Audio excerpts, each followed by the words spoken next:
안녕하세요, 동바입니다. 오늘은 11월 7일 목요일입니다. 사후세계는 있다라는 제목으로 말씀을 드리겠습니다. 이 이야기를 들으면 사후세계가 있다는 것을 믿게 되실 분도 계시겠네요. 동바는 공고를 졸업하고 취업을 나갔지만 적응하지 못했고 우연히 벼룩시장 신문의 광고를 보고 만화화실에 들어가게 되었습니다. 그때는 인터넷이 없던 때여가지고요. 중고물품 거래, 취업, 학원 등을 알아볼 때 벼룩시장 신문을 즐겨보곤 했습니다. 만화화실에 문화생으로 들어가서 가장 먼저 한 일은 청소하고 펜 쓰는 법을 연습하고 만화 뒤처리라고 해서 만화에 네모난 칸을 치고 삐져나온 선들을 하얀 포스터 물감이나 수정액으로 지우고 머리 같은 곳에 먹선을 칠하는 등의 잡무였습니다. 그 화실에서 배경을 그리는 7살 선배와 친해지게 되었는데요. 단짝처럼 매일 붙어 다니게 되었습니다.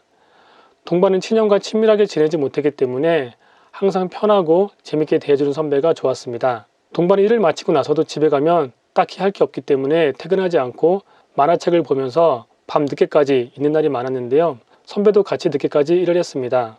밤 10시 정도가 되면요. 슬슬 졸음이 오고 그러면 커피 믹스 2잔을 타서 선배와 같이 창문을 열고 찬바람을 쐬면서 도란도란 이야기를 나누곤 했습니다. 서로 가진 것도 없고 미래에 대한 희망도 보이지 않던 때이지만 지금도 그때의 작은 행복을 잊지 못합니다. 그렇게 약 8개월 정도가 지났을까 꿈을 꾸다가 새벽에 잠에서 깼습니다. 23년이 지난 지금도 그 꿈은 생생하게 기억하고 있습니다. 꿈에서 그 선배와 동반은 어느 울창한 숲속에 한가운데 있었는데 마치 에덴 동산과 같다는 느낌이 들었습니다. 구글링을 해서 꿈속에서 본 장면과 비슷한 사진을 올립니다. 되게 아름답죠? 그 선배가 50cc 텍트 오토바이를 그 당시에 타고 다녔었는데 꿈속에서 저에게 그 오토바이를 이제 동바 거라며 가지라는 겁니다. 그래서 저는 너무나 고맙다고 하고 그런데 저한테 오토바이를 주면 형은 뭘 타냐고 물었는데 자신은 승용차를 샀다고 했습니다. 그 말이 끝나자 아까는 보이지 않던 새하얀 쏘땡땡 승용차가 보였습니다. 동반은 드디어 성공했네요 라고 형을 축하하면서 앞문을 열고 조수석에 탔는데 대시보드에 먼지 하나 없이 깨끗했습니다. 아무리 새 차라지만 너무나 깨끗한 실내였습니다. 동반은 선배에게 잘 가라고 인사를 하고 오토바이를 타는데 그때 잠에서 깬 것입니다. 너무나 생생했던 꿈이 진짜인 줄 알았는데 잠에서 깨니 너무 허무했습니다. 그리고 아침에 출근했는데 선배가 올 시간이 지났는데도 오지 않았습니다. 다른 선배가 먼저 출근했고요. 아직 형이 오지 않았다니까 오늘 좀 늦나 보네 했고 잠시 앉아있는데 전화벨이 울렸습니다. 전화에서는 지금 형이 교통사고가 나서 응급실에 있다는 것이었습니다. 먼저 출근한 선배와 부랴부랴 병원으로 갔는데 지금 혼수 상태여서 깨어나기를 기다린다고 했습니다. 사고의 경위는 전날 일을 새벽까지 하고 오토바이를 타고 집에 가는 중이었는데 맞은편에서 만취하여 음주운전하던 차가 중앙선을 침범했고 그대로 정명춘돌한 것이었습니다. 그리고 그 차량은 도주했는데 목격한 택시가 따라가서 잡았다고 했습니다. 동반이 믿을 수가 없었습니다.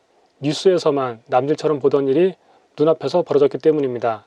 병원 응급실 대기실에 앉아있던 동반은 문득 새벽 꿈이 생각났고 그 선배는 깨어나지 못할 것을 알았습니다. 결국 그 선배는 그날 오후 4시에 숨을 거두었고 동반은 엉엉 울었던 기억이 납니다. 그때 한 사실이지만 폐가 많이 손상되어 깨어났다고 해도 고통만 더해질 뿐 살 수는 없었다고 합니다. 어쩌면 혼 상태에서 숨을 거둔 것이 그나마 다행이라는 생각도 듭니다. 장례식장에서 그 선배가 다니던 교회 담임 목사님께서 기도하시던 중에 그 선배가 꽃밭에서 자신은 잘 있다고 행복한 표정을 지었다고 말씀해 주셔서 많은 위로를 받았습니다. 발이나 화장을 했고 선배의 뜻에 따라 강이나 호수에 뿌려주겠지만 오염으로 인해 금지가 되어 있다고 해서 산 위에 뿌려주기로 했고 화장을 한 후에 지방의 한 산으로 떠났습니다. 그런데 출발하던 때 동바는 깜짝 놀랐습니다. 바로 그 선배가 사고 난 날 새벽 꿈에서 동바가 보았던 그 흰색 쏘땡땡에 선배의 유골을 싣고 떠나게 되었기 때문입니다. 그러고 보니 사고가 난 날 그 새벽 시간이 동바가 꿈을 꾸었던 시간과 거의 일치했습니다. 동바는 하나님께서 그 선배를 데리고 가셨구나, 천국에 갔구나, 그 순간 가족이 아닌 가장 친하게 지냈던 나에게 작별 인사를 하도록 기회를 주셨구나라는 생각에 감사했습니다. 하지만 산 위에 올라가 선배의 물건들을 태우고 가루가 된 유골을 뿌리면서는 극도의 허무감이 몰려왔습니다. 인간의 마지막은 누구나 이렇게 한 줌의 재로 간다는 사실에 치를 떨 정도의 허물을 맛보았고 그 후로 몸살이 나서 며칠을 앓았던 기억이 납니다. 며칠이 지나서 화실에 돌아와서 보니 그 선배의 자리에 일기장이 한 권 꽂혀 있었는데 그 마지막 글에는 이렇게 적혀 있었습니다. 현실에 적응하기가 힘들다. 나는 왜 이렇게 적응하기가 어려울까? 내가 죽어서 천국에 간다고 했을 때 천국에서는 적응할 수 있을까? 그제서야 하나님의 뜻이 완벽하게 이해가 되었습니다. 동반은 믿습니다. 동바가 죽으면 반드시 천국에서 그 선배를 만날 것을 말입니다. 이상 동바였습니다. 감사합니다. 동바 구독, 좋아요 꾹꾹 눌러주세요.